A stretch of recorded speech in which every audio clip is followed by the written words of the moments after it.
हरिद्वार। जी हाँ, आज की ये जो कहानी है वो एक ऐसे व्यक्ति के साथ घटी थी जो हरिद्वार में रिक्शा चलाया करता था। आप मानोगे नहीं, इन धार्मिक जगहों पर भी ये भूतिया घटना घट सकती हैं।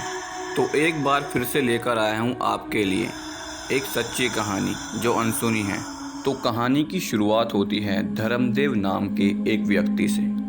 धर्मदेव, जिसका रोज़मर्रा का एक ही काम था, हरिद्वार आने वाले यात्रियों को धार्मिक स्थलों पर घुमाना।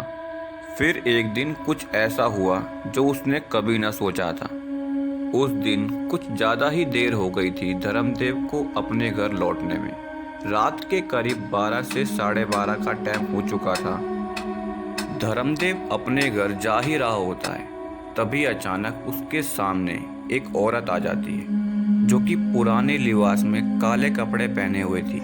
अब वो औरत धर्मदेव को रोकती है और धर्मदेव रुककर उससे पूछता है, बहन जी, आप इतनी रात को यहाँ क्या कर रही हैं? आप कहाँ जाएंगी?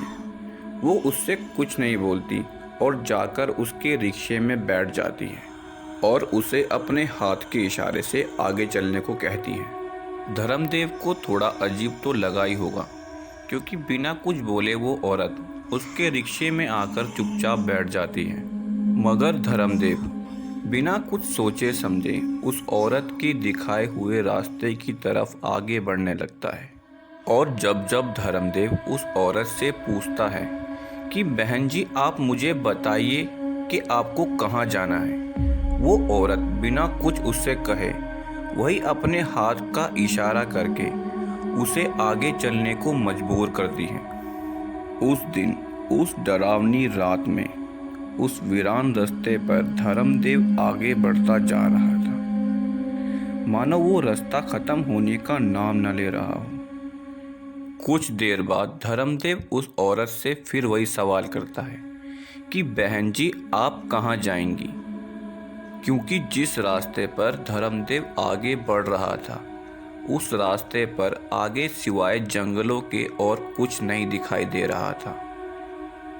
अब इससे ये तो पक्का हो चुका था कि जो औरत धर्मदेव के रिक्शे में बैठी हुई थी वो कोई इंसान नहीं थी, और ये बहुत जल्द धर्मदेव को भी पता चलने वाला था।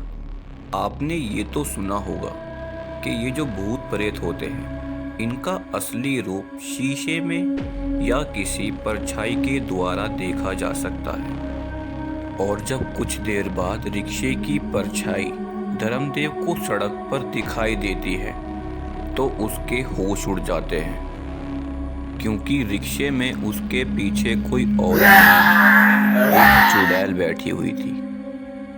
अब धर्मदेव उसके पैरों की तरफ देखता है, जो आम इंसानों की तरह तो बिल्कुल नहीं थे। उसके पैर उल्टे घूमे हुए थे। ये देखकर धर्मदेव काफी ज्यादा घबरा जाता है और मन ही मन ओम नमः शिवाय का जाप करने लगता है, क्योंकि वो जो नगरी है वो महादेव की नगरी है और महादेव अपने भक्तों को कभी अकेला नहीं छोड़ते। धर्मदेव के मुंह से ये ओम नमः शिवाय की धुनी सुनकर वो चुड़ैल पहली बार बोली, बंद कर इसे, जो तू बोल रहा है बंद कर अभी से।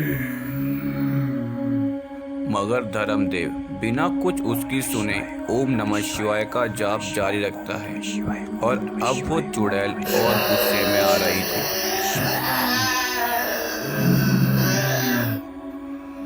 बंद कर इसे, मुझे ये नहीं सुनना है। तुझे समझ नहीं आ रही क्या? मुझे मेरी जगह पर छोड़ दे, मैं तुझे कुछ नहीं करूंगी। धर्मदेव को इतना तो पता था, अगर उसने उसकी बात मानी तो वो उसे नहीं छोड़ेगी और उसे मार देगी। इसलिए वो बिना रुके ओम नमः शिवाय का जाप जारी रखता है, जिसके कारण वो चुड़ैल वहाँ से भागने पर मजबूर हो जाती है और कुछ ही देर में वहाँ से गायब हो जाती है। धर्मदेव बच तो गया था, मगर उसे डर अभी भी था। वो रिक्शा घुमाकर सीधा अपने घर की तरफ जाता है और ओम नमः शिवाय का जाप लगातार गाता रहता है। अब धर्मदेव की जान तो महादेव ने बचा ली और ये कहानी यहीं समाप्त होती है। तो कैसी लगी आपको मेरी ये कहानी, मुझे कमेंट करके ज़रूर बताएं।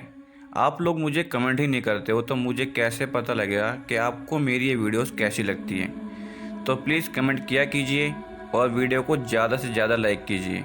जो लोग नए हैं वो चैनल को सब्सक्राइब कर लेना। मिलता हूँ आपसे फिर एक नई वीडियो के साथ, तब तक के लिए धन्यवाद।